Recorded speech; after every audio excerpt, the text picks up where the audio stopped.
औज़ुबिल्लाहिमिनश्शैतानिर्रजीम बिस्मिल्लाहिर्रहमानिर्रहीम। Dear students, अस्सलामु अलैकुम व रहमतुल्लाहि व बरकातुहू।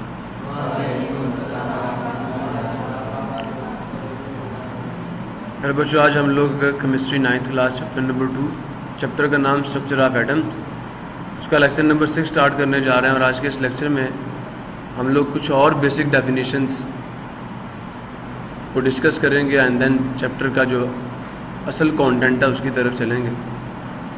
तो हुजूरी वाला अभी तक हमने एटम को डिस्कस कर लिया, मैटर को डिस्कस किया, स्पेस ऑक्यूपेशन मतलब कोई चीज़ या तो लेंथ रखेगी या एरिया रखेगी या वॉल्यूम रखेगी, इन चीज़ों को डिस्कस किया। फिर हमने बात की कि एक एटम का स्ट्रक्चर क्या है, जो कि इस टॉपिक का असल कंटेंट था। तो हमने कहा कि एटम का जो स्ट्रक्चर है वो दो हिस्सों पे मुश्तमिल होता है। एक को शेल कहते हैं, दूसरे को न्यूक्लियस कहते हैं। हमने शेल को डिफाइन किया कि it is the circular path around the nucleus in which electrons are revolving. और फिर हमने न्यूक्लियस को डिफाइन किया, the central part of an atom in which protons and neutrons are present is called nucleus. और फिर हमने सब atomic particles को डिस्कस किया, ठीक है। फिर हम लोगों ने सब एटॉमिक पार्टिकल्स को डिस्कस करने के बाद हम लोगों ने उनको डिफाइन किया कि सब एटॉमिक पार्टिकल्स की डेफिनेशन क्या है। फिर इलेक्ट्रॉन को डिफाइन किया, प्रोटॉन को डिफाइन किया, न्यूट्रॉन को डिफाइन किया, ठीक है। फिर हम लोगों ने बात की थी एटॉमिक नंबर की, फिर हमने बात की थी एटॉमिक मास नंबर की। और फिर मैंने आपको कुछ रिमार्क्स बताए थे कि हमारे पास जो डिफरेंट टाइप्स ऑफ एलिमेंट्स इस दुनिया में एग्जिस्ट करते हैं, उन तमाम के अंदर जो इलेक्ट्रॉन्स हैं वो सेम हैं। उनके एटम्स में इलेक्ट्रॉन्स एक ही किस्म के हैं। तो फ़र्क किस चीज़ का? इलेक्ट्रॉन्स की तादाद का, प्रोटॉन्स की तादाद का। समझ आया नहीं? और फिर ये सवाल हुआ कि जी एटम की खुसूसियात को स्पेसिफाई कौन करता है, एटम का नाम किस चीज़ पर इन्हिसार करता है। तो कल मैंने बताया था कि the name and the properties of atoms are totally entirely dependent upon the number of protons in the nucleus. याद आया नहीं? न्यूक्लियस प्रोटॉन्स वो ज़र्रात हैं जो एटम की तमाम खुसूसियात की वजह होते हैं, उसका कॉज होते हैं, उसके ज़िम्मेदार होते हैं। अगर किसी भी एटम के न्यूक्लियस में एक प्रोटॉन है तो वो हाइड्रोजन की खुसूसियात ही ज़ाहिर करेगा। अगर किसी एटम के न्यूक्लियस में दो प्रोटॉन्स हैं तो वो हीलियम की खुसूसियात ही ज़ाहिर करेगा। एटम की खुसूसियात मोहताज हैं उसके न्यूक्लियस में मौजूद प्रोटॉन्स की तादाद की। अगर प्रोटॉन्स की तादाद चेंज होती जाएगी तो एटम अपनी खुसूसियात भी बदलता जाएगा। समझ आया नहीं? एटम्स की खुसूसियात बदलती हैं प्रोटॉन्स की तादाद के बदलने से। एटम्स की खुसूसियात को कंट्रोल करता है प्रोटॉन जो कि उसके न्यूक्लियस में मौजूद होता है। बात समझ आई या नहीं आई? फिर एक और मैंने बात आपको बताई कि जो एटम है उसमें इलेक्ट्रॉन्स और प्रोटॉन्स दोनों क्या होते हैं? बराबर होते हैं। न्यूट्रॉन्स डिफरेंट हो सकते हैं। तो आज हम बात कर लेते हैं जी सब्सटेंस क्या चीज़ है, जो कि आपको बार बार केमिस्ट्री में सब्सटेंस की रट लगानी पड़ती है, ठीक है। तो ये सब्सटेंस क्या चीज़ है बच्चे? आपकी बुक के फर्स्ट चैप्टर में जो डेफिनेशन सब्सटेंस की दी गई है वो ये है कि any matter that has a particular set of characteristics. कोई भी मादा दैट हैज़ जो रखता हो, एनी मैटर कोई भी मादा दैट जो हैज़ रखता हो ए स्पेसिफिक, हाँ एक मतलब एक या पर्टिकुलर सेट, एक मखसूस मजमुआ ऑफ कैरेक्टरिस्टिक्स खुसूसियात का। इसकी मिसाल मैं ऐसे देता हूँ, पानी है, आग को बुझाता है, दो हाइड्रोजन होते हैं उसमें, एक ऑक्सीजन होता है उसमें। ऐसा है या नहीं है? समझ आया नहीं है? ये उसकी प्रॉपर्टीज़ हैं जो किसी दूसरे कंपाउंड में नहीं हो। ऐसा ही है या नहीं? तो एक ऐसा मादा जो मखसूस खुसूसियात का हामिल हो, ठीक है, दैट डिफर जो मुख्तलिफ हो, ऐसी खुसूसियात जो मुख्तलिफ हों फ्रॉम द कैरेक्टरिस्टिक्स किससे? खुसूसियात से, of another kind of matter, किसी दूसरी किस्म के मैटर से, इज कॉल्ड ए सब्सटेंस। हम उसको सब्सटेंस कहते हैं, उर्दू में इसको शय कहते हैं। कोई भी ऐसी चीज़ जो मखसूस खुसूसियात की हामिल हो और उसकी अपनी खुसूसियात किसी दूसरी चीज़ की खुसूसियात से मुख्तलिफ हों, उर्दू में ये कहते हैं, उसे हम शय कहते हैं या सब्सटेंस कहते हैं। क्लियर हो गया, समझ आ गया। इसकी मिसाल मैं दे देता हूँ, सोडियम क्लोराइड NaCl। बेटा सोडियम एक ऐसी मेटल है जिसको अगर आप हवा में रख दें, नहीं हवा में, तो ये खुद ब खुद जलना शुरू कर देती है, खुद ब खुद। और क्लोरीन इतनी जहरीली गैस है कि अगर आप सूंघ लें तो आपकी मौत वाकई हो सकती है। लेकिन जब सोडियम और क्लोरीन आपस में मिल जाती है तो क्या बनता है? Sodium chloride. क्या बनता है? Sodium chloride. अब इसकी खुसूसियात ना सोडियम वाली है और ना, बल्कि ये हम खाते हैं, ना खाएं तो हमारा खाना में मज़ेदार नहीं लगता। ये हमारी सेहत के लिए भी अच्छा है। अदरवाइज़ अगर हम सोडियम और क्लोरीन मिला, जो जिसे कहते हैं ना, मिला के नमक नहीं बनाएंगे और इसे नहीं खाएंगे तो हो सकता है हमारी बॉडी में जो हमारे गैस्ट्रिक ग्लैंड्स हैं वो हाइड्रोक्लोरिक एसिड भी प्रोड्यूस ना करें। ठीक है, बात समझ आ रही नहीं आ रही? तो हमारी बॉडी को इन चीज़ों की ज़रूरत होती है।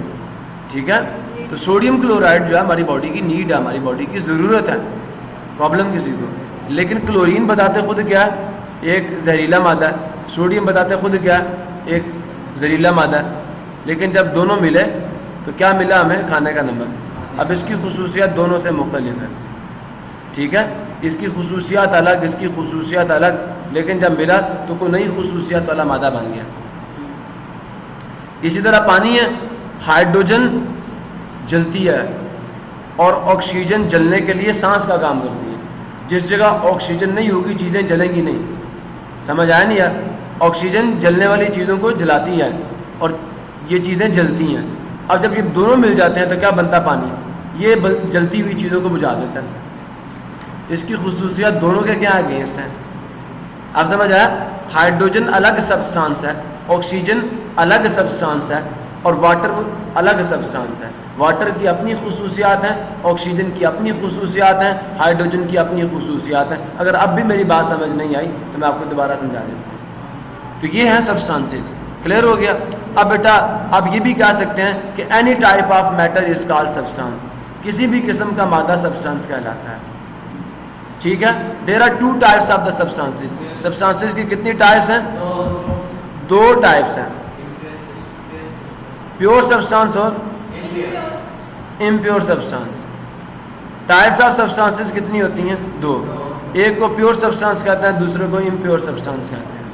प्योर सब्सटेंस खालिस मादा होता है, इम्प्योर सब्सटेंस ना खालिस मादा होता है। ठीक है, अब प्योर सब्सटेंस क्या है? तो बेटा याद रखिएगा, प्योर सब्सटेंस का है सब्सटेंस विद डेफिनिट कंपोजिशन। पानी प्योर सब्सटेंस है। हमेशा पानी के एक मॉलिक्यूल में 2 हाइड्रोजन होंगे, 1 ऑक्सीजन होगा। कभी ये नहीं होगा कि पानी के एक मॉलिक्यूल में 3 हाइड्रोजन हो जाए और 8 ऑक्सीजन हो जाए। Never ever. कंपोजिशन बनावट डेफिनिट है। अब बात समझ आई या नहीं आई? क्लियर हुआ नहीं हुआ? अगर हाइड्रोजन की बात है तो न्यूक्लियस में हमेशा एक प्रोटॉन होगा, शेल में हमेशा एक इलेक्ट्रॉन होगा। डेफिनिट कंपोजिशन है और ये कंपोजिशन कभी भी चेंज नहीं होगी। तो ये सब्सटेंस एक ऐसी शायद जिसकी कंपोजिशन, जिसकी बनावट, जिसकी तरकीब बिल्कुल ख़ास हो, जो कभी चेंज ना हो, एंड डिस्टिंक्ट प्रॉपर्टीज़, और उसकी खुसूसियात भी किसी दूसरे से मिलती जुलती ना हो, इस कॉल्ड प्योर सब्सटेंस। हम उसको प्योर सब्सटेंस कहते हैं। और उसकी मिसालें मैंने ये दे दी। पानी है, इसका फार्मूला यही रहेगा। नेचुरल गैस है, इसका फार्मूला यही रहेगा। खाने का नमक है, इसका फार्मूला यही रहेगा। ग्लूकोज है C6H12, वो 6 ही रहेगा, ये चेंज नहीं होगा। इसका फार्मूला फिक्स्ड है, इसकी बनावट फिक्स्ड है, इसकी कंपोजिशन फिक्स्ड है, इसकी खुसूसियात फिक्स्ड है। क्लियर हुआ नहीं हुआ? ऑरम, सोना, लातीनी जुबान में ऑरम कहते हैं। अर्जेंटिनम, चांदी, सुन रहे हो? अर्जेंटीना में सबसे ज़्यादा पाई जाती है ना, उस वजह से इसका नाम एजी रखा। फेरम, लोहे को कहते हैं लातीनी जुबान में। सुन रहे हो? सोडियम, नेट्रियम कहते हैं लातीनी जुबान में। तो इनकी कंपोजिशन भी क्या है? डेफिनिट है। कभी ये तो नहीं होगा कि सोडियम के अंदर 12 प्रोटॉन्स हो जाए, 11 ही होंगे। 12 हो जाए तो ये तो मैग्नीशियम बन जाएगा, सोडियम नहीं रहेगा। Composition definite, properties definite, matter will be pure. समझ आया? अब प्योर सब्सटेंस की जो टाइप्स हैं वो 2 हैं। एक को हम एलिमेंट कहते हैं, दूसरे को हम, there are 2 types of pure substances. ठीक है, number 1 element and number 2 compound, समझ आ गया नहीं आ गया? एलिमेंट्स 118 किस्म के हैं, 118 किस्म के। अब एलिमेंट की क्या डेफिनेशन है? That type of pure substance which is formed, which is made up of atoms having same atomic number. ठीक है, प्योर सब्सटेंस की वो शक्ल जिसमें सारे एटम्स के न्यूक्लियस में प्रोटॉन्स की तादाद सेम हो, एलिमेंट कहलाएगा। Group of atoms having same atomic number, same proton number is called element. होगी कंपोजिशन डेफिनेट या नहीं? सारे एटम्स में प्रोटॉन्स की तादाद सेम हो, ऐसा मटेरियल अगर एक में भी डिफरेंट होगी वो एलिमेंट नहीं होगा, मिक्सचर बन जाएगा। सारे एटम्स एक जैसे होंगे फिर एलिमेंट। क्लियर हो गया? कंपाउंड क्या? ये ऐसा प्योर सब्सटेंस है जो दो या दो से ज्यादा मुख्तलिफ एटम्स के आपस में केमिकल कम्बिनेशन से बनेगा। किससे बनेगा? दो या दो से ज्यादा मुख्तलिफ, एक जैसे नहीं, मुख्तलिफ एटम्स के कौन से कम्बिनेशन से बनेगा? केमिकल कम्बिनेशन से बनेगा। समझ आया नहीं यार? क्लियर हुआ नहीं हुआ? तो हुजूरे वाला टाइप्स ऑफ प्योर सब्सटेंसेस, एक को एलिमेंट का, दूसरे को कंपाउंड का। अब याद रखिएगा ये जो एलिमेंट है ये ग्रुप है, ये क्या? एक ग्रोह है किसका? एटम्स का। ठीक है, हैविंग जो रखते हैं सेम एटॉमिक नंबर, ये भी डेफिनेशन है। या ए pure substance that is composed of, that is made up of atoms, जो एटम से बना होता है, having same atomic number, having same proton number is called an atom. Clear हो गया? ये नहीं हुआ? एलिमेंट की डेफिनेशन क्या है? ये भी एक प्योर सब्सटेंस है। क्या? A pure substance that is formed by the chemical combination of two or more than two elements in a fixed ratio, in a fixed number। पानी में दो हाइड्रोजन होंगे, एक ऑक्सीजन होगा, फिक्स्ड रेशो में। ठीक है, तो that type of pure substance which is formed, जो बना हुआ होगा by the chemical combination of two और more than two elements in a fixed ratio, एक फिक्स्ड रेशो में। पानी है, दो हाइड्रोजन है, एक ऑक्सीजन है। खाने का नमक है, एक सोडियम है, एक क्लोरीन है। इस कॉल्ड ए कंपाउंड। एग्जांपल्स देख लें कंपाउंड की। दो डिफरेंट एलिमेंट्स मिलेंगे लेकिन fixed ratio. Glucose C6, H12O6, carbon 6, hydrogen 12, oxygen 6, बस। क्लियर हुआ नहीं हुआ?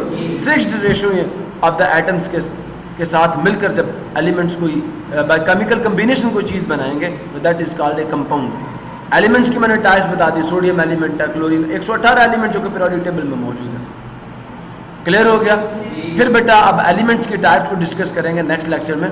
एलिमेंट्स की 3 टाइप्स हैं, एक को मेटल कहते हैं, दूसरे को नॉन मेटल कहते हैं, तीसरे को मेटालाइड कहते हैं। कंपाउंड्स की 2 किस्में हैं, एक को कोवेलेंट कंपाउंड कहते हैं और दूसरे को आयनिक कंपाउंड कहते हैं। तो पहले एलिमेंट्स पढ़ाऊंगा फिर कंपाउंड्स पढ़ाऊंगा। ठीक है, तो इसी के साथ आज का लेक्चर क्लोज करते हैं, मिलेंगे नेक्स्ट लेक्चर में। तब तक के लिए अल्लाह हाफिज़। थोड़ा सा जाते जाते दोबारा से रिकॉल करवा दूँ, आज क्या पढ़ा?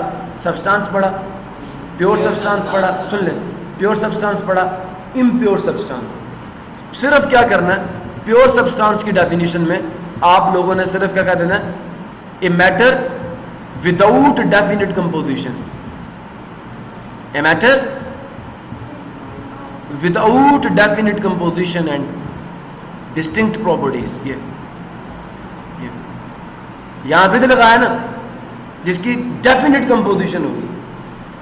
अब मीठा पानी बनाते हैं, पानी के गिलास में चीनी का 1 चमचा डाल दो फिर भी मीठा पानी बनेगा, 2 डाल दो फिर भी डेफिनेट कंपोजिशन तो नहीं है, 2 डालने से भी बनेगा, 1 डालने से भी बनेगा। ठीक है, तो ये है इम्प्योर सब्सटेंस। इसमें पार्टिकल्स केमिकली कंबाइन नहीं करेंगे, फिजिकली कंबाइन करेंगे, अपनी शनाख्त को बरकरार रखेंगे। क्लियर हुआ? तो a matter without definite composition and distinct properties is called impure substance. Any problem? Clear हो गया? ये कुछ बेसिक डेफिनेशन है जो आपको आनी चाहिए। सो इंशाल्लाह इन पर मज़ीद डिटेल में बात करेंगे नेक्स्ट लेक्चर में। तब तक के लिए अल्लाह हाफ़िज़। पाकिस्तान जिंदाबाद।